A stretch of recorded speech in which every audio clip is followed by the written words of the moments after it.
See, life is both simple and complex. Simple in the sense you eat a fruit and you digest it almost instantaneously. But if you really look into the aspect of digestion, it is so complex. First the food gets mixed with the saliva and most of the carbohydrate get digested and then it gets into the stomach. It's a whole complex procedure.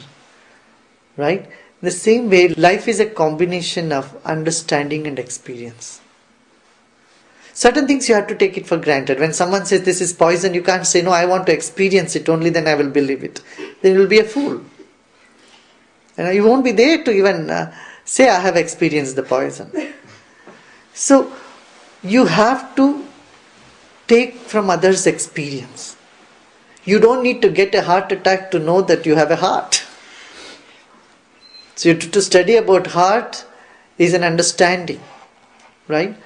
So, I usually say it in Hindi, कुछ जान के चलो, कुछ मान के चलो, प्रेम से सबको गले लगाते चलो. Understand something, but experience something else. That is essential too. If someone says, this is a halwa, it is very sweet, just don't take it on the face value. Don't accept it till you experience it. So certain things you have to experience.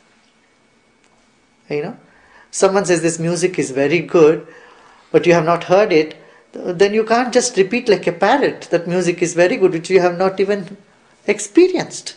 So you have to experience that music in order to say your opinion. Then it is authentic. Oh, someone said this music is so good, so I am saying it. You have not even heard the sound of it. Then you are a fool. So you cannot insist on experiencing everything. You have to accept certain things. And you cannot just accept everything. You must insist on experience on certain other cases. That is where discrimination or viveka or intelligence is. Now, the same is with rebirth. Is there another life? Is there rebirth? Is a big question. Now, if you look into the scriptures, and if you honor the scriptures, and of course we all honor Bhagavad Gita as our most sacred scripture of India, there are 1000 commentaries on Bhagavad Gita. The father of the nation, Mahatma Gandhi himself, has written a commentary on Bhagavad Gita.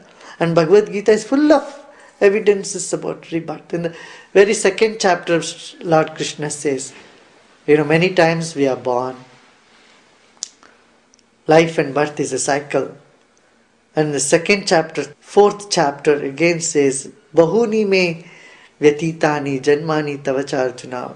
Arjun, you had many lifetimes, I had many lifetimes. You don't know them, I remember them. Bahuna janmanam ante jnanavan man prapadyate.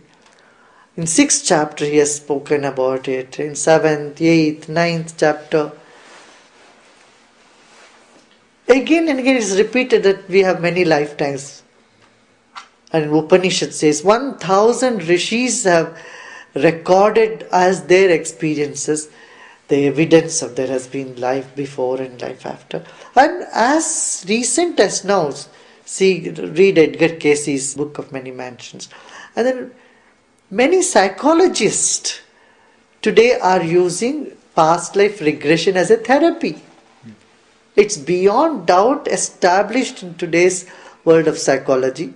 And that's why mental hospitals have a department called parapsychology, where they are doing research, continuous research. Well, one can come up and say, we don't believe all that the scientists say. Because yesterday they said antibiotic is good, and today they are saying it's bad. Tomorrow they may say pesticides are good again, as they are saying they are very bad to you today. So science changes as knowledge grows. There is an evolution in that. So one may say, I don't know, except the scientists. But you can't discard the scriptures from thousands of years, which has proved again and again. Okay, you can say maybe it's the Hinduism that says, but what about Buddhism? Lord Buddha has said there are many lives. The impressions in the consciousness, in the mind, makes one to take birth again and again. When there is no impression, there is no rebirth. It's nirvana. Lord Gautam Buddha has said, and all the Buddha Bhikshus who have followed that great path, they have all advocated, they have authenticated, and then take 24 Tirthankaras, Jain Tirthankaras. Not one, 24 Tirthankars. The entire Jain tradition mentions about rebirth. The Sikh tradition talks about rebirth. Taoism, Shintoism, they all accept rebirth. So in the East it is a phenomenon which has been recognized and noticed. Just because some have not spoken about it doesn't mean it is not there. In the Abrahamic tradition, if it is not mentioned, that doesn't mean, for that matter, television and laptops and computers or electromagnetic waves are not mentioned. That doesn't mean they don't exist. So if someone refuting it on the charge is really biased. When you are in quest of truth, you need to be free from prejudice. If you have prejudice in your mind, that is the end of knowledge. Yeah? So the word in Veda that says, Anu Badra Kritavo Yantu Vishvatomukha. Let knowledge come to us from every side.